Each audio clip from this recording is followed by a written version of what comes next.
தேவன் படைப்பில் எதை தேவன் மூன்றாவது நல்லது என்று கண்டார்? நாம் பார்ப்போம் இப்பொழுது. ஆதியாகமம் 1ஆம் அதிகாரம் 12ஆம் வசனம். பூமியானது புல்லையும் தங்கள் தங்கள் ஜாதியின்படி விதையையும் பிறப்பிக்கும் பூண்டுகளையும் தங்கள் தங்கள் ஜாதியின்படியே தங்கள் விதையுடைய கனிகளை கொடுக்க விருட்சங்களையும் முளைப்பித்து தேவன் அது நல்லது என்று கண்டார். தேவனுடைய படைப்பில் இது மூன்றாவது. அவர் இந்த டைமில் மூணாவது படைப்பை அவர் நல்லது என்று காண்கிறார். நல்லது என்ற அந்த வார்த்தை மனிதனுக்குள் இணைக்கப்படுகிறது. எப்படி என்றால், மனிதனை இன்னும் அவர் உருவாக்கவில்லை. அவர் உருவாக்கும் முன்பாகவே மனிதனுக்கு என்ன தேவை என்று அறிந்து வைத்திருக்கிறார்.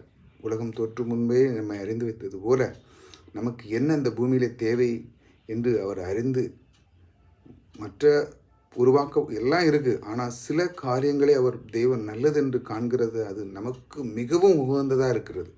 ஏனென்றால் இது வாழ வேண்டுமென்றால் இந்த பூமியிலே மனிதனுக்கு கனிகள், விருட்சங்கள், புல் பூண்டுகள் இவையெல்லாம் தேவன் இவனுக்கு தேவைப்படும் என்று முன்கூட்டியே அவர் தன் நினைவிலே வைத்து, தன் மனதிலே வைத்து அதை கிரியேஷன் பண்ணுகிறார்.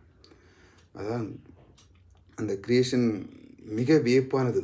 நாம் ஒரு நேரம் வெளியே நின்று அந்த இயற்கையை பார்க்கும் பொழுது தேவன் இவ்வளவு அற்புதமாக இந்த உலகத்தை படைத்திருக்கிறார். இது யாருக்காக? மனிதனுக்காக. இந்த மனிதனை இந்த பூமியிலிருந்து இல்லாவிட்டால் இந்த படைப்புக்கு ஒரு அர்த்தமே இருக்காது.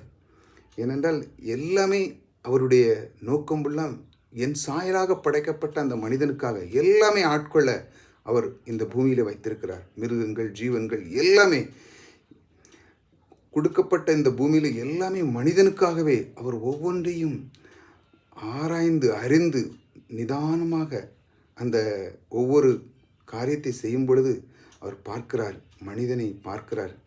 இந்த உலகத்திலே என் சாயலாக ஒருவனை வைக்கும் பொழுது அவனுக்கு என்ன தேவை என்று அறிந்து வைக்கிறார். நாமளும் சில நேரங்களிலே நம் பிள்ளைகளுக்கு வருங்காலுக்கு முன்பாகவே நாம் சேர்த்து வைக்கிறோம். சில பேருங்கள்லாம் குழந்தை பிறக்க முன்னாடியே பல கோடிகள், பல லட்சம் ரூபாய்கள் சேர்த்து வைக்கிறார்கள். ஆனால் நம்மை அறிந்த அந்த தேவன் நம்மளை விட்டு விடுவாரா?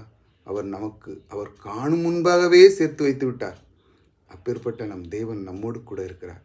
உங்களுக்கும் அந்த மாதிரி காரியங்களை அவர் சேர்த்து வைக்கிற வல்லவராக இருக்கிறார். எப்பொழுதும் அவர் உங்களோடு கூட இருக்கிறார். கர்த்தர் உங்களை ஆசீர்வதித்திருக்கிறார்.